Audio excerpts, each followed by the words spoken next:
का हो ई घमवा में का करत हो?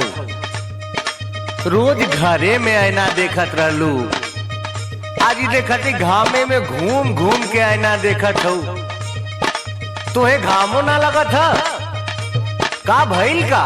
अब का बताई तहरा से कि का भइल आ जान के तू करब का?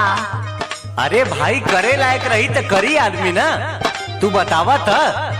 अरे इहे देखो तनी कि नैहर में कैसन रहे, हमार चेहरा कैसन रहे, आ कैसन हो गईली, आ कहाँ के फंस गईली। फंसालू?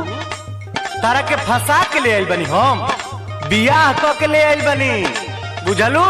हाँ जाना तनी बियाह क के लाइल बड़ो, यही से जारत तारो।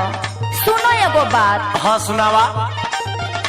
हम तो नैहर रहत रही एसी में, हाँ एसी में, एने देह जरी जाता हमर खेती में।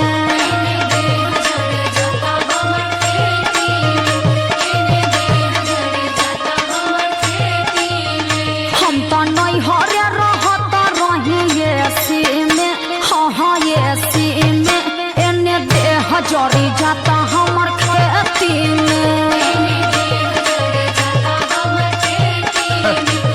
अब पढ़ले लिखले का भाड़ू ना, अब तो है का समझाई हम। हाँ तो पढ़ लिख के तू उखाड़ ले बड़ो, और खेतवा में जाके कलम चलावे लो। कौन कलम हो? खेतवा में कौन कलम चली? हाँ हाय फरसा बा। अर्थवा फरसवा छोड़, आई फायदे के बाद सुन।